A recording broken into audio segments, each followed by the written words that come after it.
حضرت سلطان محمود غزنوی رحمۃ اللہ علیہ اپنے کچھ سپہ سالاروں کے ساتھ جنگل کے راستہ سے بھٹک گئے۔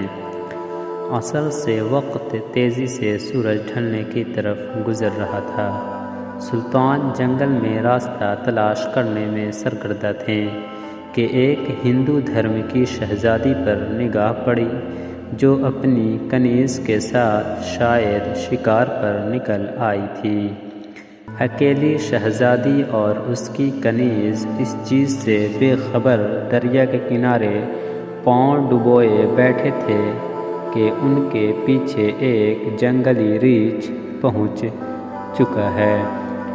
اس وقت تک کہ سلطان کا تیر اس کے حلق سے آر پار ہوتا، وہ ریچھ شہزادی کی کنیز کو ایک ہاتھ کے پنجے سے ضرب دے چکا تھا۔ اس سے پہلے شہزادی اپنا تیر سنبھالتی اور تیر کمان میں لگاتی شاید بہت دیر ہو جاتی۔ سلطان محمود غزنوی رحمۃ اللہ علیہ نے پے در پہ 3 تیر اس جنگلی درندے پر دے مارا جس سے وہ ڈھیر ہو گیا۔ شہزادی کو یہ جاننے میں مشکل نہ ہوئی کہ اس مہارت اور بہادری کا مظاہرہ کوئی جنگجو سپہ سالار ہی کر سکتا ہے۔ شہزادی سلطان کے طرف متوجہ ہوئی، اظہار تشکر کے لیے اپنا تعارف کرواتے ہوئے بولی، میرا نام اسمرتی ہے، میں جے پور ریاست کے راجا کی اکلوتی بیٹی ہوں۔ میری جان بچانے کا شکریہ میں تمہیں اپنے پتہ سے کہہ کر فوج میں کوئی اعلیٰ عہدہ دلا دوں گی۔ ویسے تم ہماری فوج کے سپاہی لگتے نہیں ہو، بتاؤ کہاں سے تعلق ہے تمہارا؟ اسمرتی شاید یہ نہیں جانتی تھی کہ اس کے سامنے کوئی معمولی سپاہی نہیں ہیں بلکہ اس وقت کے سب سے طاقتور اسلامی لشکر کے سربراہ اعلیٰ سلطان محمود غزنوی رحمۃ اللہ تعالی علیہ ہیں، جن کے نام سے ہی ہندو راجاؤں کے حلقے خشک ہو جاتے ہیں۔ سلطان نے مختصراً اپنی شناخت ظاہر نہ کرتے ہوئے کہا، جی کسی اور فوج کا سپاہی ہوں۔ چلیے محترمہ، میں آپ کو کسی محفوظ مقام پر پہنچا دوں گا، آپ میرے پیچھے چلتی جائیں۔ اندھیرا بڑھتا جا رہا ہے، راستہ نہ ملا تو شاید اسی جنگل میں رات بسر کرنی پڑے گی۔ شہزادی اسمرتی جان چکی تھی کہ یہ شخص لالچ اور خوف سے پاک ہے۔ وہ سلطان کی نظروں میں حیا دیکھ کر خود کو محفوظ محسوس کر رہی تھی۔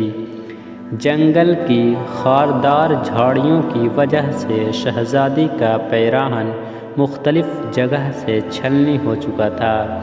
شہزادی تھکاوٹ سے چور ہو چکی تھی۔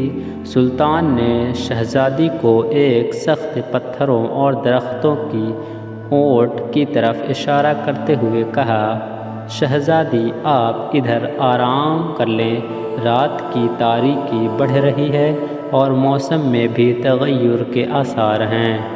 اندھیرے میں مزید سفر گھنے جنگل میں کرنا دشوار ہے۔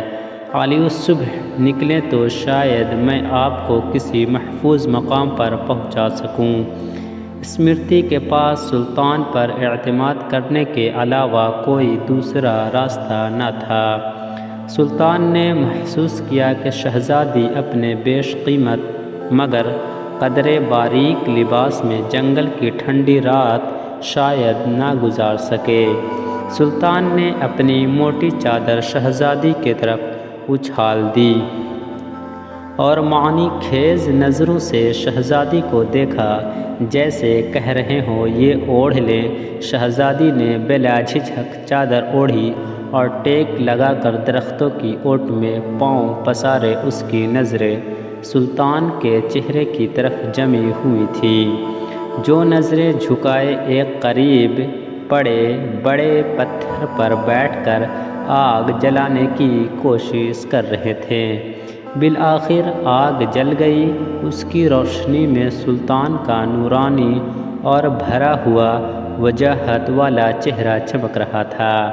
سلطان نے شہزادی سے قطع نظر مٹی سے تیمم کیا اور نماز پڑھنے لگے۔